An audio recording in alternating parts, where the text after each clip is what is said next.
กรมคุ้มครองหล่นเรือกรมยาเทคนิคกองทัพได้เปิดกองประชุมสรุปงานรอบด้านประจำปี 2025 และทิศทางแผนการปี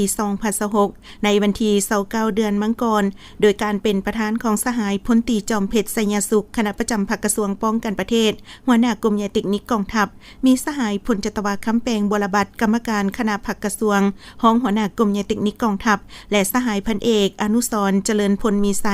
หัวหน้ากรมคุ้มครองหล่นเรือพร้อมด้วยคณะมีคณะพักคณะบรรษากรมกองขึ้นกับบริษัทบรรดาพนักงานตลอดฮอดพนักงานอยู่ในกรมคุ้มครองหล่นเรือเข้าร่วมสหายพันเอกอนุสรณ์เจริญพลมีไซได้ผ่านบทสรุปงานรอบด้านประจำปี 2025 และบรรดาหน้าเวียกที่จะสุ่มใส่ในปี 2026 โดยให้ฮู้ว่าและอย่าผ่านมาได้ศึกษาอมหมการเมืองแนวคิดให้พนักงานนักโหบอยู่ภายในองค์การกรมกองและบรรดากรมกองขึ้นกับให้มีทัศนะลักมั่นการเมืองนักแน่นเข้มแข็งทางด้านการจะตั้งไปพร้อมกับการปฏิบัติหน้าที่เวียกงานวิสาเฉพาะอย่างต่อเนื่องเห็นให้กรมกองมีความสงบเข้มแข็งนักแน่นตามแนวทางนโยบายของพรรคสำหรับเวียกงานคุ้มครองนำไส้พาหนะเทคนิคได้หับรถเข้าสร้างจำนวน118คันรถใหม่70คันรถมือ2 84คันจ่ายรถ145คันรถใหม่83คันรถมือ2 11คันลดให้กรมกองยืม51คันออกปืมติดตามขึ้นทะเบียนใหม่และผลิตป้ายทะเบียนจำนวน90สุดต่อทะเบียน482สุดบรบัตรเก็บเมียนรถและยาวๆอยู่บรรดาสางได้23คันอุ่นจากรถ545เทือกคันสำหรับเรือที่กระทรวงประกอบให้มี50ลำหับเครื่องอะไหล่ถูกสนิทเข้าสาง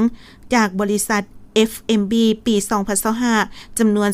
436รายการหับอย่างรถทุกสนิท 1,298 สุดหับหม้อไฟทุกสนิท815หน่วยหับนำกด410แกตหับเครื่องมือซ่อมแปลง87รายการจ่ายเครื่องอะไหล่ยางรถและหม้อไฟทุกสนิทให้บรรดากำลังหลวงและกำลังท้องถิ่นจำนวน 2,845 รายการจ่ายนำกด 12,043 แกตนำรถเข้าซ่อมแปลงอยู่บริษัท FMB ทั้งหมด587คันสำเร็จ555คันซ่อมแปลงเบา467คันซ่อมแปลงกลาง107คันซ่อมแปลงหนัก13คันสืบต่อซ่อมแปลง32คัน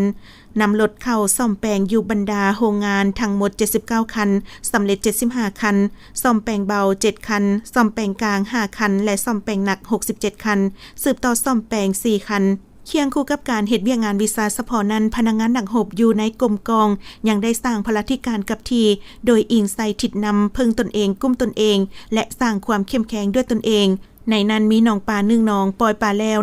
153กิโลเพื่อปรับปรุงแก้ไขชีวิตการเป็นอยู่ของพนักงานนักโหบให้ดีขึ้นเทื่อละก้าวในกองประชุมบรรดาผู้แทนได้ผัดเปลี่ยนกันขึ้นประกอบคำคิดคำเห็นต่อบทสรุปงานรอบด้านและทิศทางแผนการอย่างกงไปกงมาโดยมีลักษณะส่งเสริมด้านดีและแก้ไขบรรดาข้อคงข้างเพื่อรับประกันให้แก่การปฏิบัติหน้าที่เวียกงานในตอนหน้าได้รับมากผลและเกิดประโยชน์สูงสุดโอกาสนี้สหายพลตรีจอมเพชรไสยสุขได้แสดงความย่องเยาสมเสยและตีราคาสูงต่อผลสำเร็จที่กรมกองย่านมาได้ระยะผ่านมาพร้อมทั้งเน้นหนักให้บรรดาสหายจงพร้อมกันยกสูงความรับผิดชอบหน้าที่การเมืองของตนเอาใจใส่เป็นเจ้าการศึกษาอบรมการเมืองแนวคิดให้พนักงานสมาชิกพรรคนักโหบแต่ละขั้นให้นักแน่นทางด้านการเมืองแนวคิดเข้มแข็งทางด้านการจะตั้งมืออาชีพทางด้านวิชาเฉพาะและมีคุณสมบัติศีลธรรมปฏิบัติเอาใจใส่ปรับปรุงขยายกรมกองให้มีคุณภาพปฏิบัติระบบส่องแสงรายงานให้ถูกต้องชัดเจนทันเวลา